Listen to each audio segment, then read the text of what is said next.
Hello friends, আমি অর্পণ। তো আজ রিভিউ করব শয়তান বলে যে সিনেমাটা রিলিজ করে গেছে, সেই সিনেমাটা।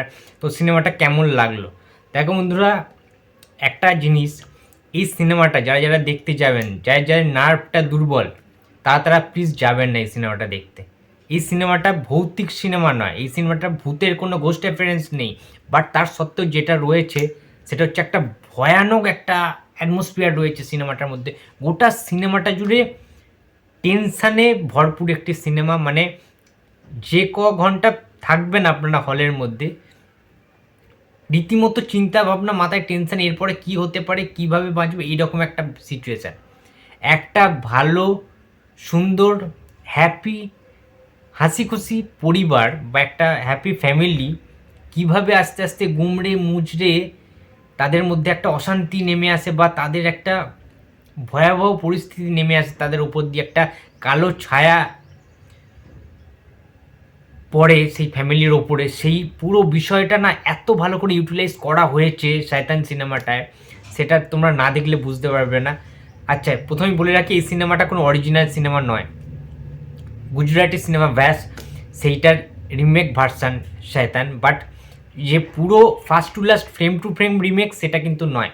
লাস্টের দিকে তোমরা একটু অমিল সেটা খুঁজে পাবে। বাট আমি বলবো দুটো সিনেমা দুরকম প্যাটার্নের হয়েছে, কনসেপ্ট এক, ফরম্যাট এক, বাট একটু হলেও ডিফারেন্ট তোমরা খুঁজে পাবে। তার কারণ ভ্যাস যে ছবিটা ছিল, সেই ছবিটা কিন্তু, পুরো ছবিটা যদি কেউ দেখে টোটাল ছবিটা, তাহলে পুরোপুরিভাবে মানে অন্য টাইপের যে মানুষরা, মানে ফ্যামিলি অডিয়েন্স কিন্তু না, ঠিক আছে? এই সমস্ত জনারের যে মুভিগুলো হয়, সেই মুভিগুলোর অডিয়েন্স আলাদা হয়, ফ্যামিলি অডিয়েন্স আলাদা, এই জনারের সিনেমার অডিয়েন্সটা আলাদা। বাট তাদের যেটা মানে অরিজিনাল ছবিটায় আরও বেশি ইম্প্যাক্টফুল।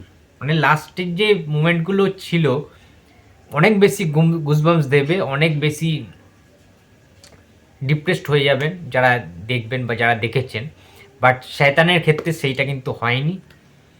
তার কারণ হচ্ছে ফ্যামিলি যে অডিয়েন্সটা রয়েছে, হিউজ একটা অজয় দেবগানের ফ্যান বেস রয়েছে। তাদের তো সবার যে নার্ভ ভালো সেটা নয়, অনেকের নার্ভ একটু দুর্বল রয়েছে, অনেকে এমনি একদম ফ্রেশ মাইন্ড নিয়ে দেখতে যাবেন। তো সমস্ত জিনিসের জন্য তা এই রকম প্যাটার্নে লাস্টের দিকটা বানিয়েছে।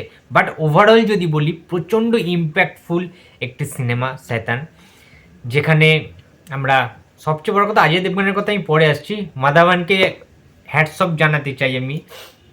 তো মাধবনের যে ক্যারেক্টারটা মানে প্লে করেছেন যিনি, কি করেননি, তার সর্বশ্রেষ্ঠ অভিনয়টুকু মাধবন শয়তানের জন্য খরচা করে ফেলেছেন। মানে এই রকম অ্যাক্টিং, তাকে যে কোনো মেকআপ, যে কোনো গেট আপে বিভিন্নভাবে সে আবির্ভূত হয়েছে শয়তান সিনেমাটায়। যেভাবে সে অজয় দেবগানের মেয়েকে বশ করবে, মানে কি বলবো, এটা হয় না একটা, মানে মানে হাতে যদি কারো ক্ষমতা থাকে, একটা কোনো কিছু ম্যাজিসিয়ান টাইপের, সে যা চাইবে তাই হবে। সেটা ভালো দিক হতে পারে, খারাপ দিক হতে পারে, কিন্তু এখানে খারাপ দিকটাই দেখানো হয়েছে। এবং সেই টাইমটাতে যখন একটা সিন রয়েছে, অজয় দেবগান মেয়ে, অজয় দেবগানের যে মেয়ে, সে যখন অজয় দেবগানকে চড় মারবে ঠাস করে, ওই যে সিনটা পুরো রিয়েলিস্টিক লাগছিল। অ্যান্ড হলের অ্যাটমসফিয়ারটা টোটালি ডিফারেন্ট ছিল, যেটা হওয়াটা মোস্ট ইম্পর্ট্যান্ট। অ্যান্ড পুরো মানে অন্ধকার হলের মধ্যে একটা ডার্ক শেডের সিনেমা হচ্ছে, পুরোপুরি ডার্ক একটা প্যালেটের মধ্যে সিনেমাটার কাজ করা হয়েছে। ওভারঅল যে ডিজাইনটা অভূতপূর্ব লাগছে, একটা যে ভয়ঙ্কর একটা গা চমচমে ভাব কিন্তু লক্ষ্য করা গেছে শয়তান ছবিটায় পুরো সিনেমাটার মধ্যে। এবং কীভাবে মানে এটার থেকে বেরোবে, সে তো বস করে নিয়েছে একটা খারাপ লোক, এবং সেই তান্ত্রিক টাইপের মানে মানুষটার হাত থেকে কীভাবে তার মেয়েকে বাঁচাবে, এই যে লড়াইটা, অজয় দেবগান, তার স্ত্রী, তার ছেলে রয়েছে।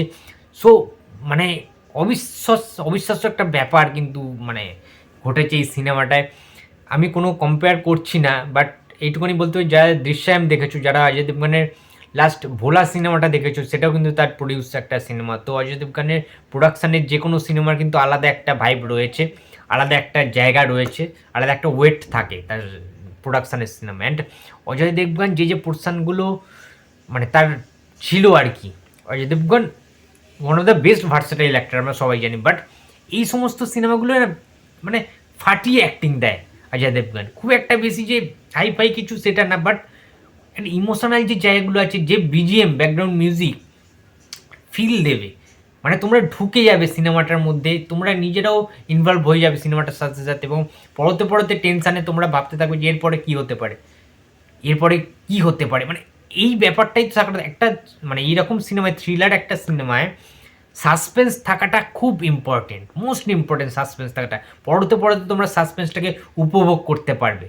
তো ওভারঅল যদি আমি শয়তান সিনেমাটা বলি, আমার দারুণ লেগেছে। যদি আমার রেটিং করতে বলা হয় 10-এর মধ্যে, আমি অবশ্যই 8.5 দেবো এই সিনেমাটাকে। তার কারণ সত্যি কথা বলতে এইরকম সিনেমা আজকালকার দিনে খুব কম হয়, খুব কম হয় এরকম সিনেমা। সো দারুণ ওয়ার্ক করবে যা দেখতে পাচ্ছি। অ্যাডভান্স বুকিং সেইভাবে ভালো দেখতে পাচ্ছি না, বাট স্পট বুকিং কিন্তু দারুণ হচ্ছে আমি যেটা খবর পাচ্ছি। তো বক্স অফিসের দিক থেকে আশা করছি, কম বাজেটের ছবি, খুব একটা হিউজ বাজেট না, ঠিক আছে, পাঠান জাওয়ানের মতো বাজেট না, বাট তার সত্ত্বেও এই সিনেমাটা দারুণভাবে সাফল্য পাক, এটা আমি চাই। তো বন্ধুরা, তোমরা যারা যারা শয়তান সিনেমাটা দেখেছো, তোমাদের এক্সপিরিয়েন্সটা প্লিজ শেয়ার করো। অ্যান্ড ভিডিওটা ভালো লাগলে লাইক, কমেন্ট অ্যান্ড শেয়ার করতে ভুলো না। যদি চ্যানেলে নতুন হয়ে থাকো তো প্লিজ সাবস্ক্রাইব করে দিও। তো দেখা হচ্ছে আর পরের ভিডিওতে। তো টাটা।